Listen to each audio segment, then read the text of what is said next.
Ladies and gentlemen, good day and welcome to the Q3FY25 earnings conference call of Niva Bupa Health Insurance Company Limited, hosted by ICICI Securities Limited. As a reminder, all participant lines will be in the listen-only mode, and there will be an opportunity for you to ask questions after the presentation concludes. Should you need assistance during the call, please signal an operator by pressing star, then 0 on your touchtone phone. Also, before we begin, we'd like to inform you that this conference call may contain forward-looking statements about the company, which are based on the beliefs, opinions, and expectations of the company as of the date of this call. These statements are not the guarantee of future performance and involve risks and uncertainties that are difficult to predict.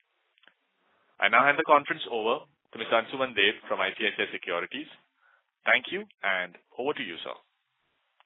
Thanks, Rayo. Good evening, ladies and gentlemen.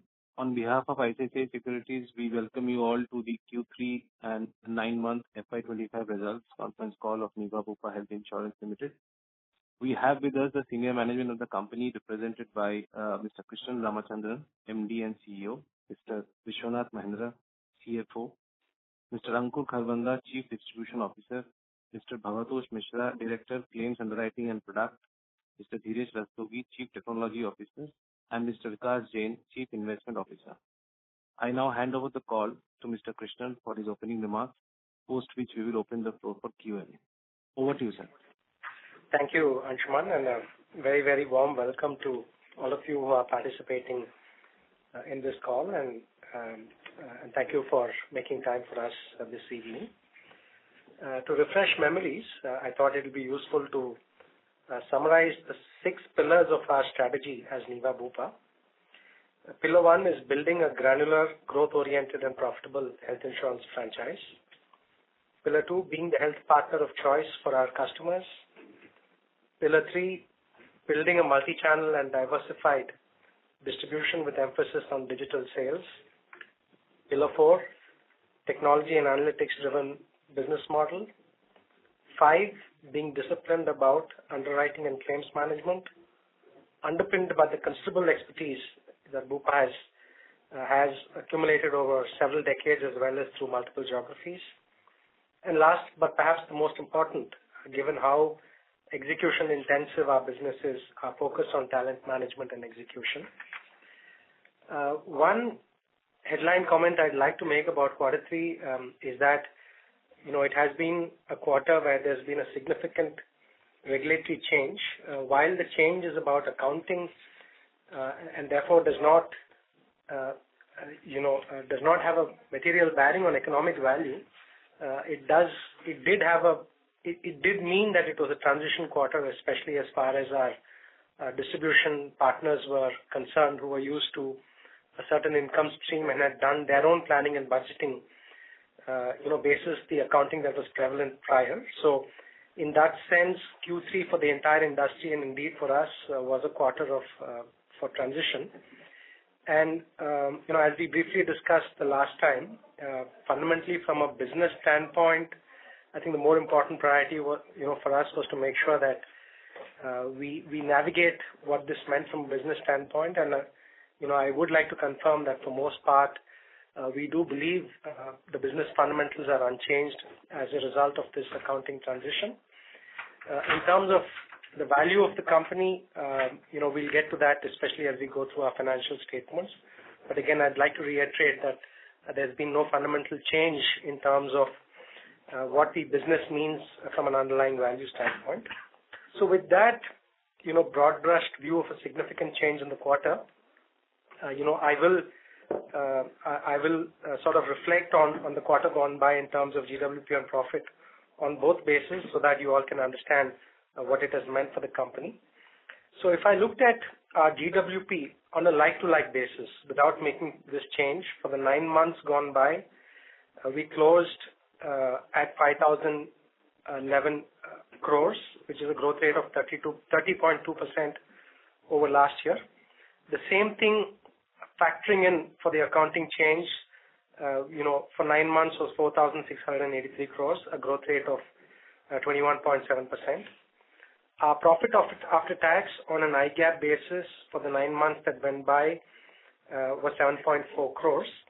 But importantly, and we have consistently reiterated that the right set of accounts that reflect the underlying economic value of our business is IFRS. The transition of which for the industry is on the anvil. So on an IFRS basis for the 9 months gone by, our profit after tax was 119.5 crores. In terms of the various elements of our strategy, our product mix is largely unchanged from the 9 months of the prior year, about 67% retail and the balance being group, personal accident and travel. There's been a marginal increase in the contribution of personal accident and travel in our book. We continue to improve our market share. Our market share on retail health grew to 9.6% compared to 9% of the preceding 9 months last year. During the quarter, we launched a product, a tiered network product, which is an important product launch in the sense that, for the first time as a company, we're offering a trade-off to the consumer in terms of network choice. For most part, the basis of competition in the Indian market has been on the size of the network.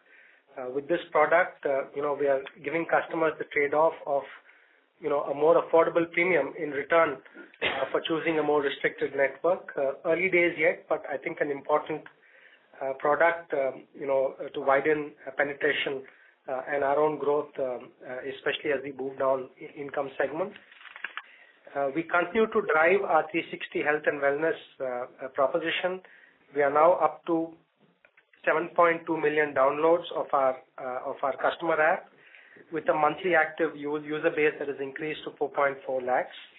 And as I mentioned last time, we continue to see healthy volumes of health journeys that our customers as well as non-customers use our app for. So more than 30,000 health checkups a month through the app, more than 6,000 doctor consults that go through our app, and we continue to maintain high ratings on both Android as well as Play Store.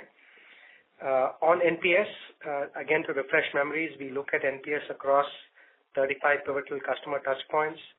Our NPS has improved in the 9 months gone by, from a whole year of 50 last year to 53 in the 9 months gone by. And also importantly, claims, which is the moment of truth in our business. We've improved our NPS in the 9 months this financial year to 66, up from 63 last year.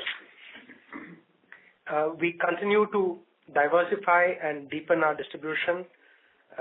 We've added more than 9,000 agents in the quarter gone by, 11 partners in the banker corporate agency space, and 8 brokers. And we continue to have a very well diversified distribution mix as a company. On technology, we continue to move the needle. Very high proportion of policy servicing, renewal, cashless claims, as well as claims submitted digitally. So we continue to maintain higher standards enabled by technology and analytics.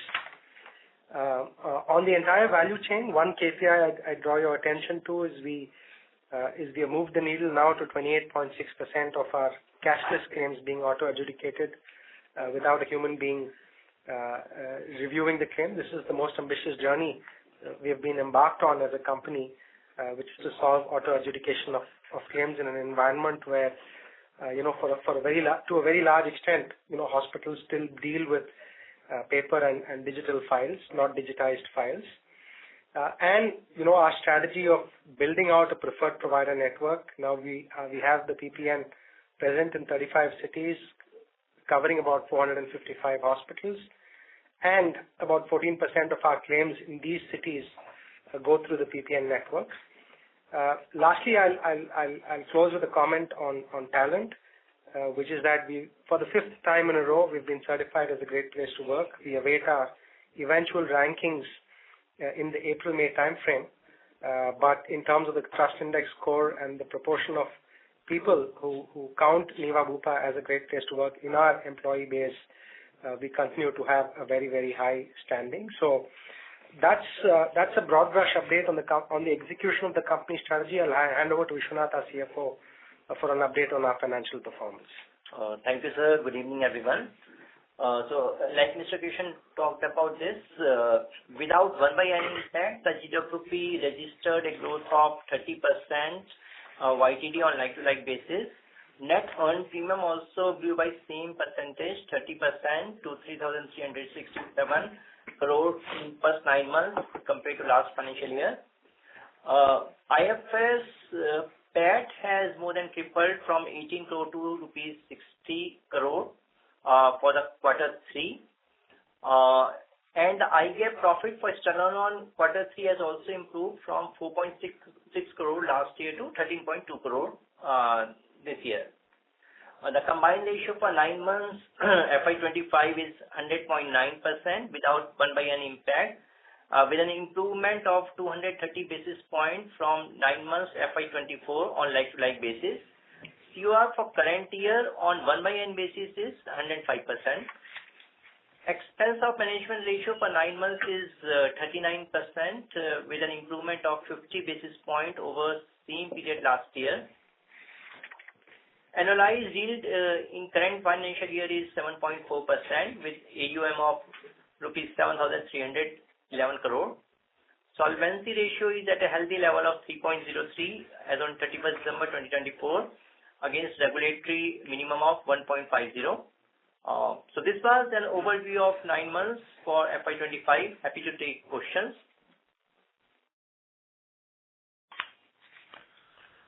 Thank you very much. We will now begin the question and answer session. Participants who wish to ask questions may press star and 1 on their touchtone telephone. If you wish to remove yourself from the question queue, you may press star and 2. Ladies and gentlemen, we will wait for a moment while the question queue assembles. To ask questions, please press star and 1.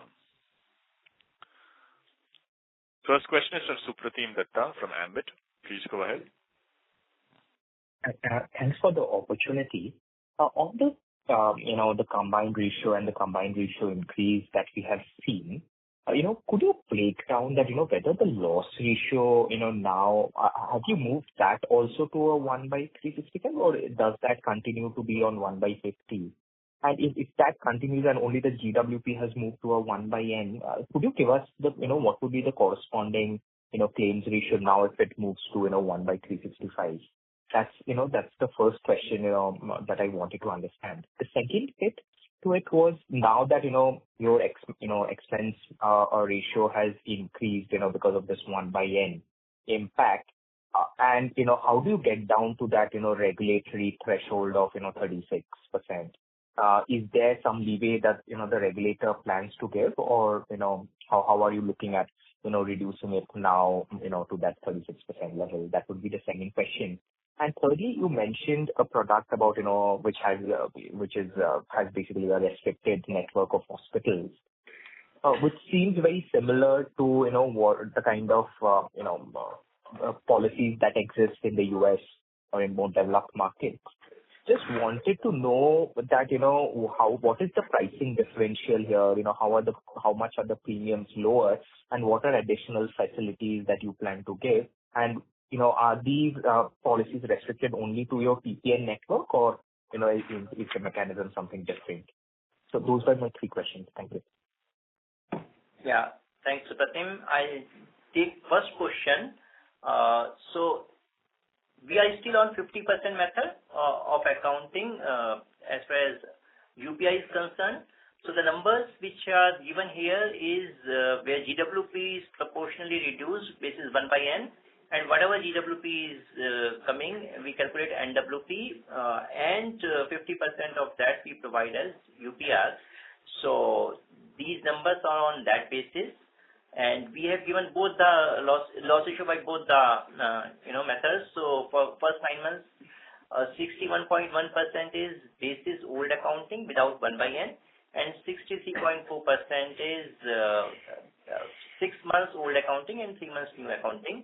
And now coming to 1/65. So, just on this, can you give us the corresponding 1/365 method? What would be the loss ratio? Yes, Pradeep. Yeah, so we do calculate 1/65 and we publish reconciliation of IFRS accounts. So if I look at IFRS, it is around 67% for 9 months, FY25, retail. Overall. Yeah, overall is 64.2%. Got it. Thank you. And this is 9 months, right? Yeah, 9 months. Yeah. Okay. Just to repeat or reiterate, Supratim, 9 months overall loss ratio 64.2% on a 1/365 basis. Yeah. Perfect. Now to your question on expense of management, we, as with many other companies, we had a hearing with IRDA, and we have also, the IRDA has sent out an advisory to us. One is for the prior years, which is up to FY24. We have been given dispensation formally by the regulator. For this year as well as next year, the regulator has asked us to confirm to the glide path that has been approved by the board, which means that the expense of management definition will be on a full basis.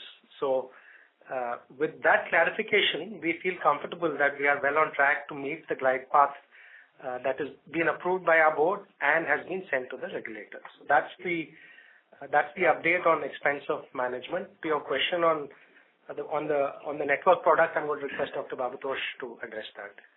Thank you, Supratim.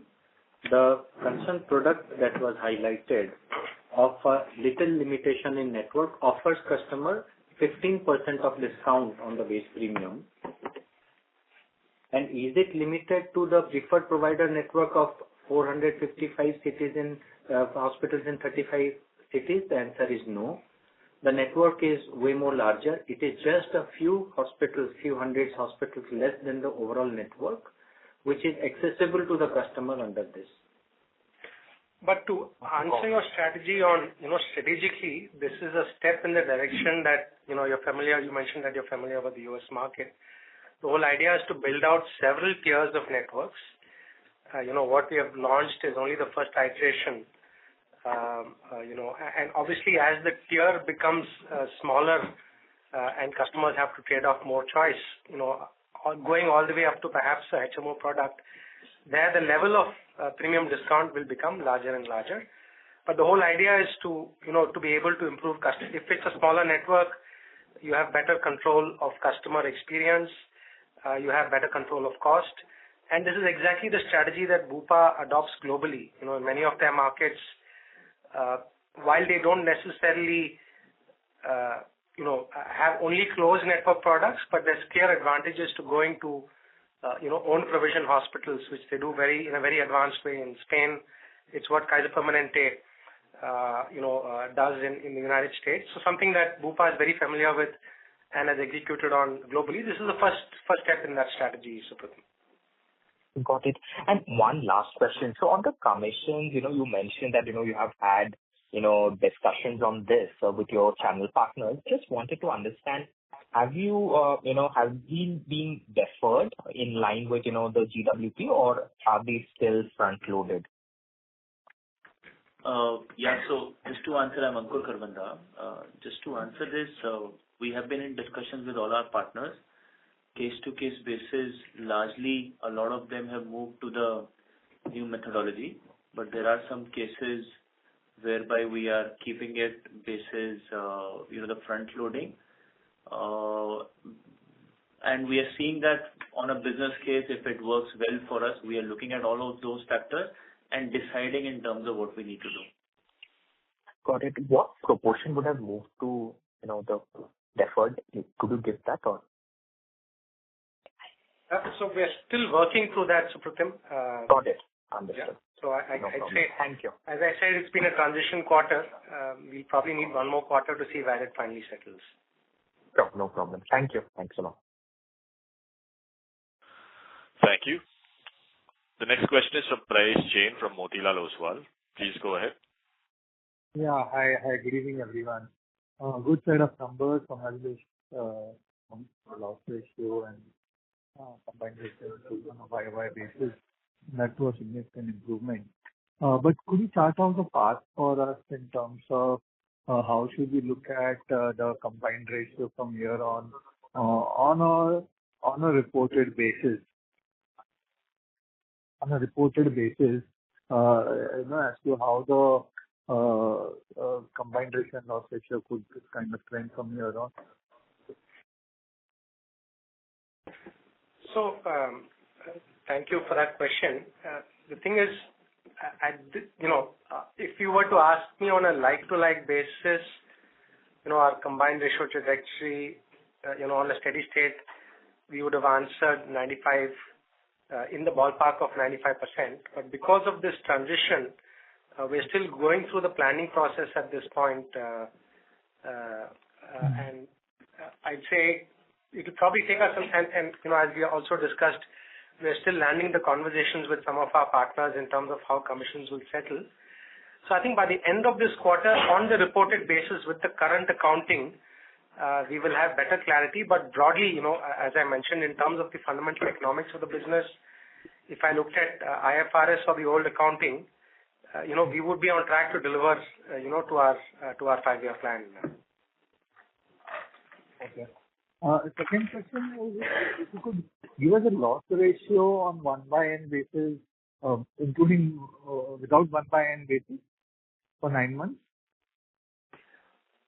Yeah. So with 1/n basis, it is 63.4%. Without 1/n basis, it is 61.1%. For 9 months? For 9 months, yes. Thanks. And the third question is on the expense of management. You mentioned that, there are some leeways given by the regulator. But, could you help us, whether this will be driven by scale advantage, where in which line items you would see the most significant improvement in terms of, loss rate, expense ratio improvement from here on? I think that while I'm sure that you would have that in your mind as to how will you reach there. So that is the question that I'm asking, how and, what are the key things that will kind of drive your expense of management towards the targeted range. And for 9 months, what is the kind of levels that we are on EOM basis? Yeah. So for 9 months, we are at 39% on like-to-like basis. So this is on full GWP basis, Ramesh. And the levers, one is, of course, mix change. Second, all the investment we have done in last 2 years and we are doing in technology. So that's something which is going to give us, and it's giving us operating leverage, and new renewal mix. These are the 2 things. So channel mix, new renewal mix, and this operating leverage. Yeah. So I think the big lever is going to be operating leverage on top of the other things that Vishwanath mentioned. Same time next year, our renewal book would be sizable, and as we have discussed in the past, basically there's trail plus OPEX, which is, for a total of, 18-19%. That's what's going to help us get to the 36% EOM limit by next financial year. Okay. And the last question from my side would be, the senior citizen bit. I don't know whether you alluded to this in your opening comments, but the restriction of 10% price hike.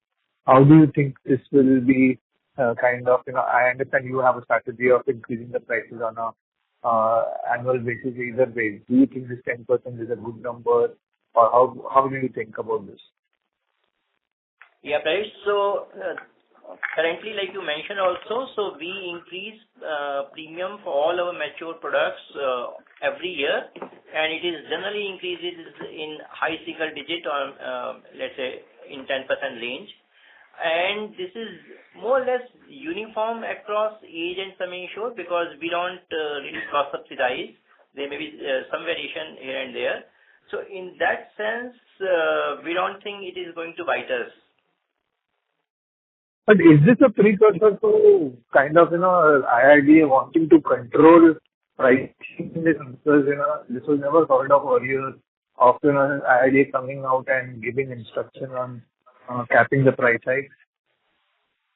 No, I think It's to do with the fact that, senior as a constituency, there's been talks from all circles about how do we make it more affordable. And I think the regulator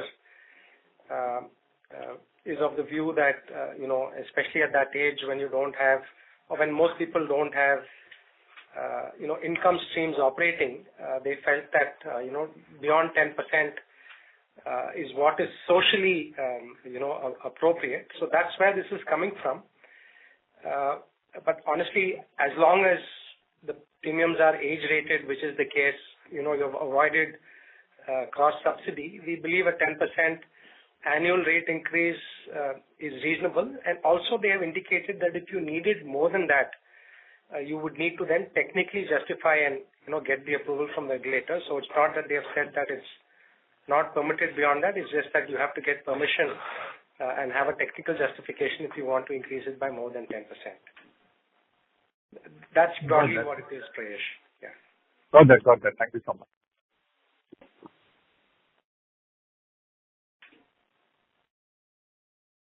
Thank you. Next question is from Dhaval from DSP. Please go ahead.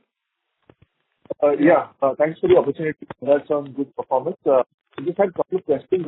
First is relating to this FDI increase that was talked about on Saturday. How does this benefit or change course for Bupa as a support?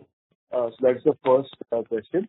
And secondly is relating to OPEX and operating leverage under IFRS basis. How do you think operating cost to premium stabilizes, let's say FY28 or so, 27, 28? If you give a glide path around that would be useful. So absolute OPEX growth is also fine, but just directionally, how do you think it stabilizes? So those are the two questions. Thank you. So on FDI, it's interesting that you asked this question because, obviously we had this discussion with Bupa as well, during our, pre-meetings around the board. They are very excited. As you all know, they are a very long-term shareholder in the company. Just in terms of increasing stake, too early to comment, but certainly something that frees them up to deploy their capital into, what, in our assessment is one of the top two opportunities for them globally in terms of capital deployment. I guess that's the answer as far as Bupa's own thinking is concerned. But too early to comment. But directionally, this is how this will play out. But importantly, I think from our standpoint, given the 74% limit and we already have about 68% foreign holding, we feel that this will certainly provide liquidity to our stock, as we move forward. To the point on IFRS, I'm going to request Vish to give you a sense on what would be our steady-state combined ratios on an IFRS basis. Yeah. So in terms of IFRS, if we have a steady-state combined ratio of, let's say, 97, 98%, we can make ROE in high teens, and we are very confident that on steady-state basis, we'll be able to achieve this. Now, expense and loss ratio, there may be some, because of mix change, there may be some play here, but broadly, expense could be around 32-33%, and balance is loss ratio. And when you say steady state, that would be FY26 or so, or it takes longer? Longer than that. Oh, okay. Thanks and all the way. Thank you. Next question is from Mehak from MK. Please go ahead. Yeah, hi. Thanks for taking my question. So I have 2 or 3 questions. So first is, while the company is following 50-50 accounting method, so can you give any color on the impact on the NEP on account of the change in the 1/n regulation? That is one. Second, I would like to ask, can you give the proportion of the long-term policies which you have? And thirdly, have you changed any kind of product structures, particularly due to the 1/n regulation change? Yeah. So your first question was on NEP. So on GWP, the impact is around 327 crore, which we have disclosed. We have not disclosed anywhere the financials in terms of old accounting, but combined ratio is something we have disclosed, which I can tell you is 100.9%. And the proportion of multi-year policies is, let's say, in early 20s. That's the run rate we are experiencing. Doc, you want to talk about? Yeah. In terms of long-term products specifically, there is no significant change that is there. That is why the numbers appear stable, as you could see. So there is no significant change. However, we have launched new products in the interim with various partners incorporating more innovative, newer benefits to help consumers in different segments. That has also gotten added in the interim. Okay. Thank you, sir. Thank you so much. Thank you. Next question is from Nischint Chawathe from Kotak Institutional Equities. Please go ahead. Thanks for taking my question. Nischint, your voice is not audible. Is this better now? Yes. Yes, sure. This is actually, on the point that we were just discussing earlier about, the regulator kind of, probably capping, the inflation, inflation on premium. But I think at the same time, the regulator is somewhere nudging the industry to get together and, have a common platform for negotiation with hospitals. Do you really see that happening, or is it like very early days right now? I think, Nischint, you captured perhaps what could be the most impactful line in that entire circular that they recently released, that they have said that the insurance industry shall endeavor to put in place, a common network. And they've also alluded to the Prime Minister, the PMJ tariffs. So I do feel, from a regulatory position, in the interest of affordability, they do want us, and honestly, this is something that they've been nudging us for a while now. For a variety of reasons, as an industry, we've not been able to take them up. But now there is an enabling provision for us to build a common network, but most importantly, with common tariffs along the lines of the PMJ program, as is articulated. So I do think this is potentially a game changer as far as the industry is concerned in terms of, pulling together, standardized tariffs and solving for inflation, collectively as opposed to individually. But do you see that sort of, getting rolled out to IIB, or is it still early days? Or, but when do we really start kind of, do we say that next year's negotiations will be done jointly with the healthcare companies?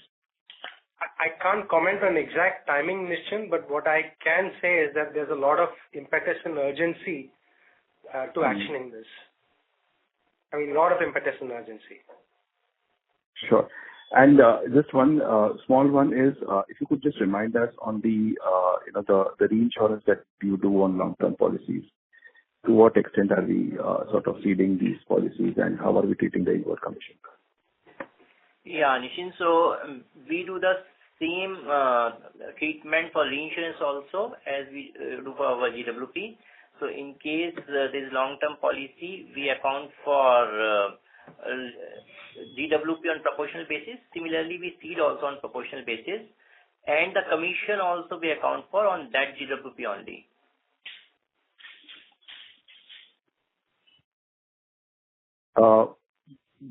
Got it. Thank you very much. Okay. Thank you. Next question is from Madhukar Ladha from Nuvama Wealth Management. Please go ahead. So thank you. This is the first time I'm interacting with you guys. Maybe, and my knowledge about the company is a bit more basic, so maybe this question is a little more basic. I wanted to understand just one thing. We do 50/50 accounting, and why does the 1/n is, how is that changing the NEP in 50/50 accounting.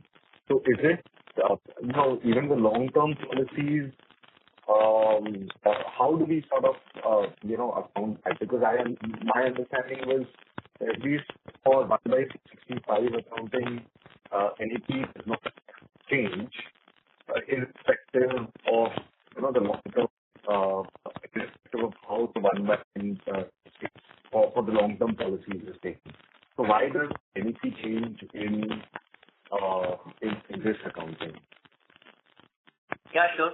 So, in terms of treatment of long-term policies, so earlier it was considered whole amount as GWP, and let's say we were earning 50% of that and paying whole commission upfront.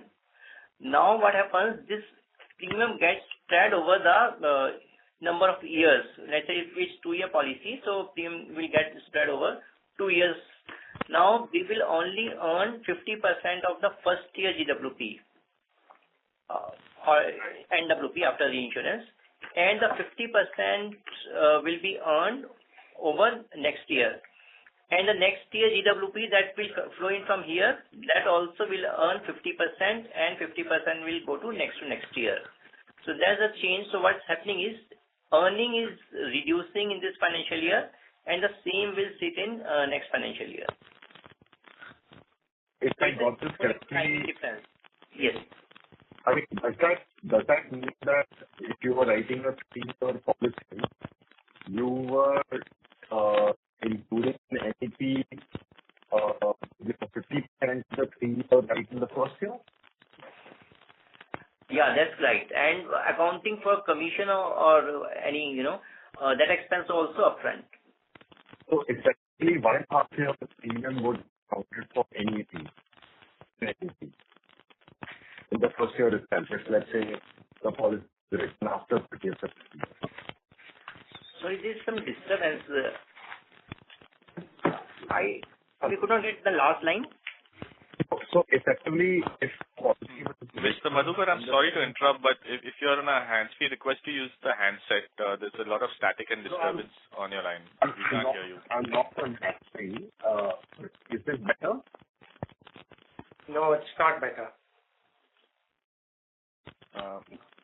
Mr. Radha, we request you to maybe call us back, maybe from a different number or a device. We can't really hear you. Okay. We'll move to the next question in the meantime. The next question is from Shreya Shivani from CLSA. Please go ahead. Yeah, thank you for the opportunity. I hope I'm audible.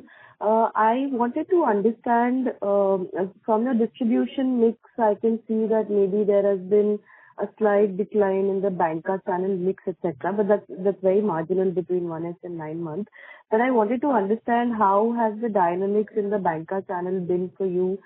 We heard a lot of concern from that channel, though it was more on the life insurance side. But what has been your experience in this channel with your different bank partners, and is there any concern or change in processes that you are noting in that channel? Thank you. Yeah, hi. So on the banca side, as you said, the difference is marginal in terms of the channel mix, and that is also to do with the 1/n methodology. Otherwise, if you look at without 1/n, it remains the same. There's no difference, so to say. In terms of bancassurance model working, the bank's acceptance, their preference, priority on selling insurance, I think the only change which has happened is now it's getting more prudent day by day. The selling processes, they're refining the selling processes, which helps the customer, which helps us and the service as well. But from perspective of getting to the end customer through this channel, I think the banks are also keen and we are also very keen. Got it. And just a follow-up on the channel strategy. So of the 172,000 individual agents that we've disclosed, how many of them would be the ones we've made them give examination, what you call IC, the ones you help them give examination rather than just onboarding from the life insurance agent? How many would be that? Largely, as a rough idea, around most of our, around 10 to 15% of our advisors will be onboarded by us as a new agent to us. Okay. And rest would be from the industry, which we get from various life insurance companies and various, general insurance companies. But this is because that this was last 10-year agent base. If you look at the recent 2-3 years, this number is higher. New year. Last 2 years, we have been focusing on getting more new than the existing one from the market. So that number is higher. Got it. So on the overall stock, it is 10 to 15%, but the fresh agents that you've probably acquired, they're more, you've done most of that examination thing, but as in the KYC thing and all that for this. Got it. Understood. This is very useful. Thank you. Thank you. The next question is from Vishal, who's an individual investor. Please go ahead. Yeah, thanks. My question was on the technology front. So the presentation and even the last part of the presentation speaks a lot about the superior tech stack, data analytics. So do you see this translating into, a better combined ratio when compared to your peers, either in terms of superior underwriting in the loss ratio or more efficient, in the expense ratio? Yeah, definitely. So if we see, we have automated every level of customer journey, right from onboarding to customer sourcing, automated underwriting, claims management with zero human touch, and renewal process. And these metrics have been moving upwards in last 2-3 years, and this is already yielding us results in terms of flattening the cost curve. So this is helping us and going to help us going forward.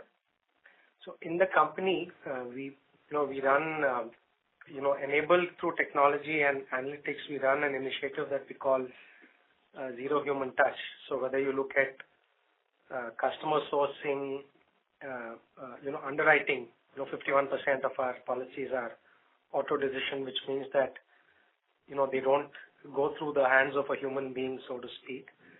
So clearly, we would have needed many, many more human beings absent, the intervention of tech and analytics in our process. So to Vishwanath's point, though, the whole point is this has helped us flatten the cost curve and to make sure that our cost curve is not linear to how our business is growing. Absolutely. I definitely agree, but just wanted to get a sense of long term, if you could give a range of how many bits of edge do you think this could give you over your peers? We don't have that view that we can offer at this point in time, but maybe offline we can have a discussion on what does this translate into. Okay, thanks. Thank you. Next question is from Pranav Gupta from Ionos Alpha Investment Managers. Please go ahead. Yeah, hi. Good evening. Thanks for the opportunity. Wanted to understand the accounting of the long-term products better. I'm not sure if this discussed earlier in the call. I joined late, so apologies if it's a repetition. Yeah. So the accounting effective 1st October is we are only considering in GWP the proportional premium. For example, if it's 2-year policy, 100 rupees GWP for 2-year policies, we consider 50 rupees GWP this year and 50 next year. So, and commission in most of the cases is also on 1/n basis. There may be some exception, and that's something which is under discussion. And similarly, the reinsurance is also on that proportion only. In this example, which is 50. So we get NWP, and rest of the accounting is similar in terms of calculating earned premium, etc. So the one thing I want to add and emphasize to what Vishwanath said, the true reflection of our economics, from an accounting standpoint, is through the IFRS accounting standard. We have consciously, as part of the DRHP process, we had our 2-year financials audited and published on an IFRS basis. We continue to do that every quarter. We will publish our annual, audited IFRS accounts as well at the end of the year. Number one. Number two, we also consolidate our accounts to Bupa on an IFRS basis, which is the global standard as far as insurance is concerned. And in India as well, the timeline is yet to be firmed up.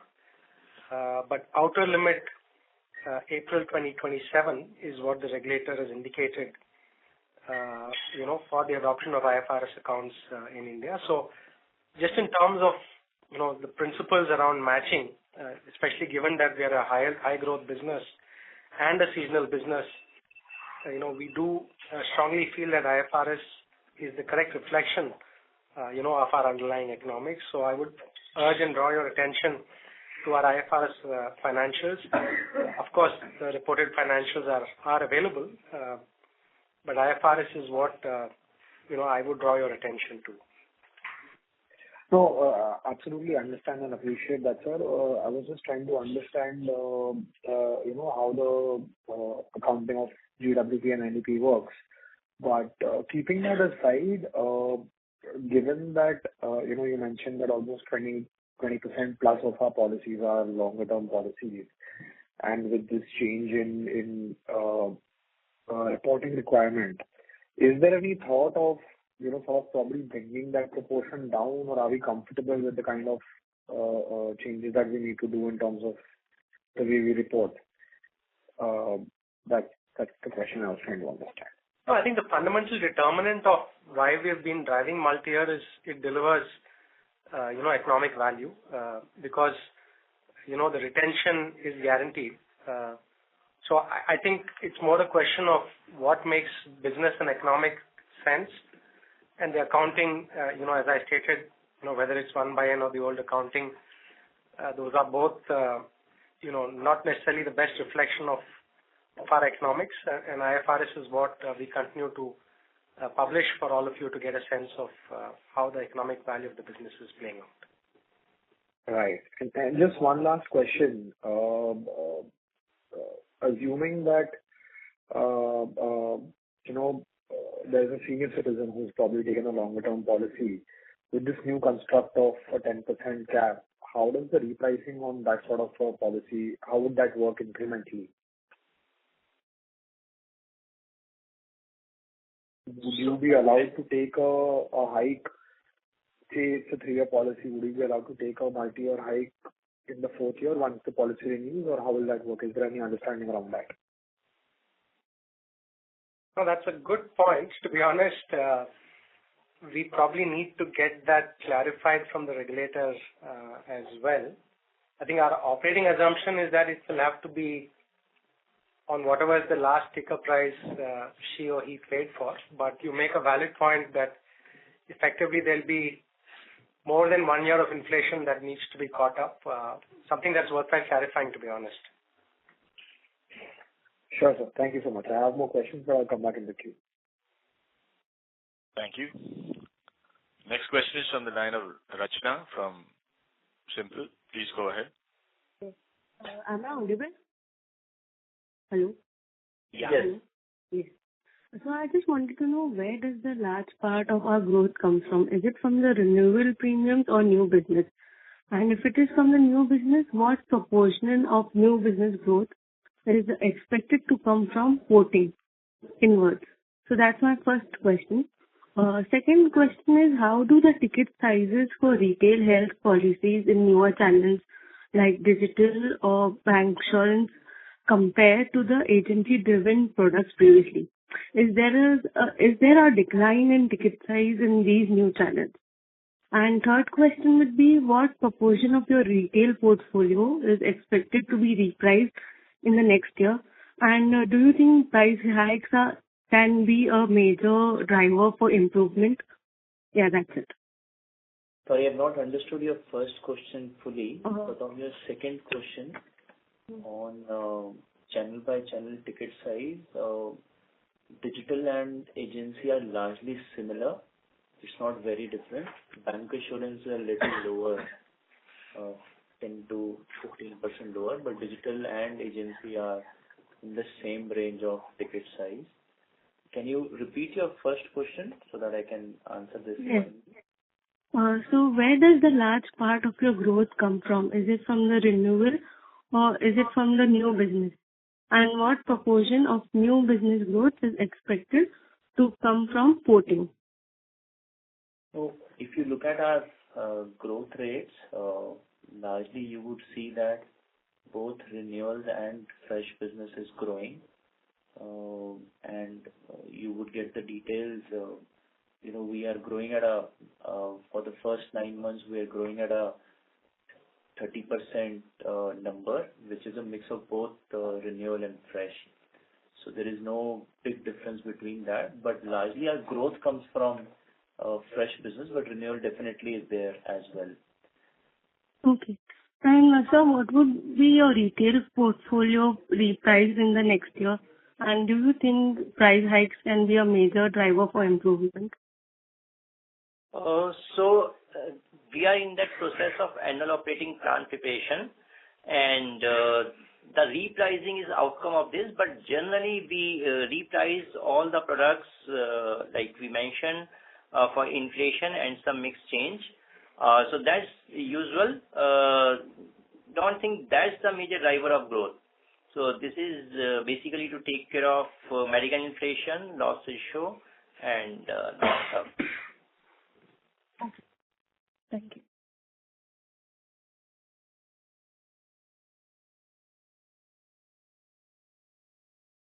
Thank you. We move to the next question. Next question is from Supratim Datta from Ambit. Please go ahead. Yeah, hi. Thanks. I have 2 follow-ups. So firstly, on the loss ratio, you gave the, 9-month FY25 IFRS numbers. Could you give us, the 9 months FY24 IFRS numbers as well? That would be very helpful. And secondly, there was a question on hospital tariffs, which was previously asked, and you indicated that, there is significant impetus on, getting everybody on board and, bargaining with hospitals. But do you think, till date, the bargaining hard bargaining by insurance companies has been somewhat counterproductive? Because what has happened is, the smaller hospitals have folded up or, been acquired by larger hospitals, and hence, their, bargaining power has increased. So how do you balance this, that, how do you balance this shift of power which has happened, from smaller hospitals towards larger hospitals, hospital networks? Because a hard bargain, could, typically result in this further accelerating. Those were my 2 questions. Thank you. Sure. So, Supratim, on your first question, the loss ratio which we mentioned for this year, 64.2, the last year for 9 months was similar, 20-30 basis point here and there, otherwise more or less similar. Thank you. On the second point, 2 parts. One is there is, as Krishnan sir mentioned, there is lot more focus, urgency with regards to negotiating standardized tariff across provider network in India, largely driven by the recent directive of the regulator, and the regulator has been nudging the industry to do so. There has been some progress made, but we do see the pace of progress to move up substantially now on. And in terms of this negotiation, we have not seen much of acquisitions of smaller providers by large providers. There have been some consolidation, but largely within the sphere of tertiary, acquiring a tertiary, not a smaller provider. We don't feel it would have any significant impact, adverse impact to any of the portfolios. In fact, standardization will bring in lot more clarity, not just to insurers and to the customers as well. And it would bring in what we call as more price predictability or cost predictability from provider, of which the benefit is premium stability, which will directly pass back to the consumer. Got it. Thank you. Thank you.